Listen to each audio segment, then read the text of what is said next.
Nah, selanjutnya kita masuk ke part yang ketiga. Setelah kita selesai mengcoding masing-masing indikator dari karakteristik responden ini, selanjutnya kita pindahkan kodenya ke program SPSS satu persatu. Ya, yang pertama jenis kelamin, kita pindahkan ke sini. Selanjutnya status dalam rumah tangga, kita pindahkan ke varian yang kedua. Lalu pekerjaan, untuk pekerjaan kita pindahkan juga. Kemudian usia kita pindahkan. Selanjutnya lama menetap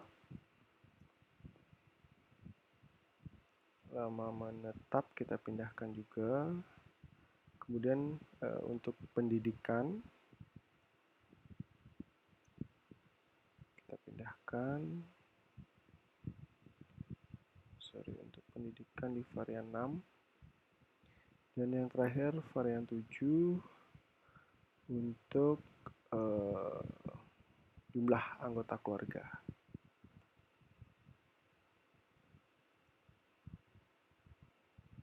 Oke, ada 7 varian.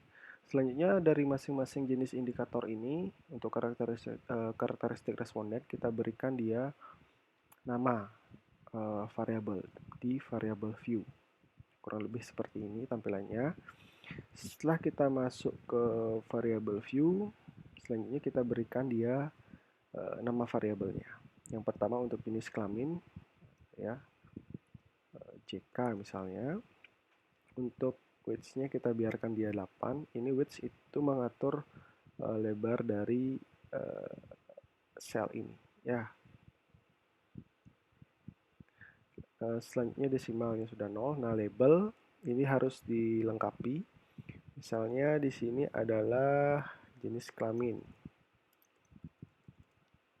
Dan untuk values-nya ini penting sekali. Ini kita masukkan kodenya, ya. Kode sesuai dengan yang ditampilkan di bagian Excel sebelumnya, yaitu yang di sini.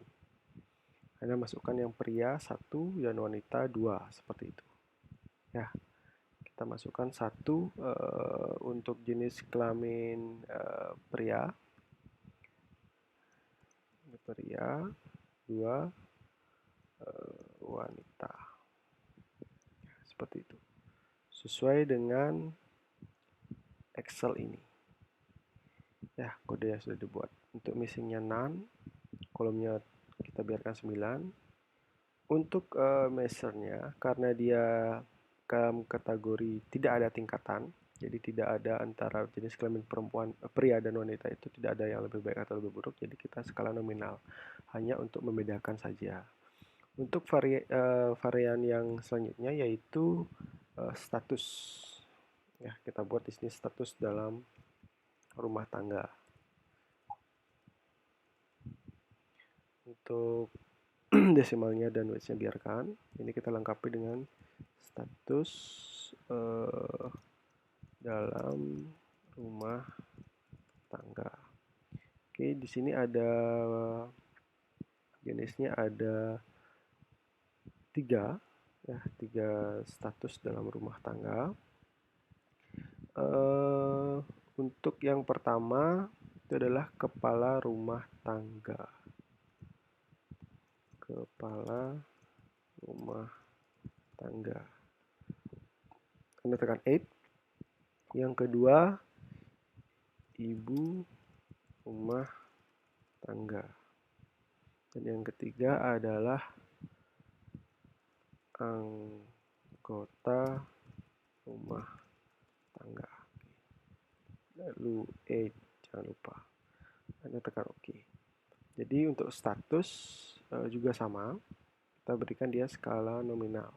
Ya, karena hanya sebagai pembeda saja. Kalau dia seperti pendidikan, seperti itu dia mempunyai tingkatan, jadi yang SMA lebih bagus dari SMP dan diploma atau sarjana itu lebih bagus, perkuliahan itu lebih bagus dari SMA seperti itu.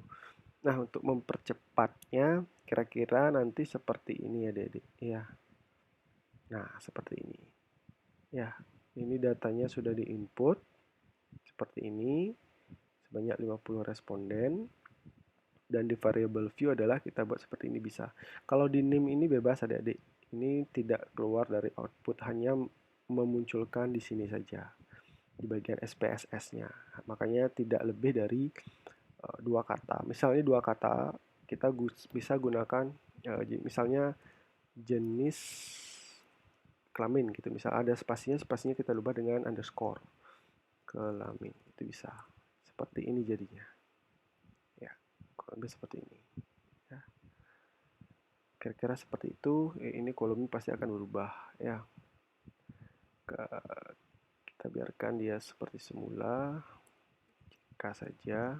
Nah, oke. Selanjutnya untuk yang lainnya dari usia, lama, pendidikan, dan jumlah itu jenisnya adalah skalanya ordinal. Jadi dia tingkatan, kira-kira seperti itu. Dan jangan lupa juga di values-nya untuk kategori pekerjaan, masukkan dia sesuai dengan Excel tadi. Satu untuk pedagang, dua untuk pengusaha, ya. Selanjutnya untuk usia juga sama, masukkan sesuai di Excel, sesuai kode yang ada dibuat di kuesioner. Satu untuk dua, dua untuk dua satuan, dan seterusnya. Dan yang kode-kode yang lain, seperti ini. Ya, sesuaikan dengan ini. Ini biasanya sudah ada di dalam skripsi, itu biasanya juga tugas akhir sudah harus dibuat. Kira-kira seperti ini, ya adik-adik ya. Selanjutnya, apa yang kita akan lakukan dengan setelah kita coding ini? Kita akan lakukan analisis distribusi frekuensi atau frekuensi analyze di part terakhir, yaitu part keempat untuk menjawab rumusan masalah yang pertama, yang ini. Ya, bagaimana karakteristiknya? Oke, ya, kita lanjut ke part yang keempat.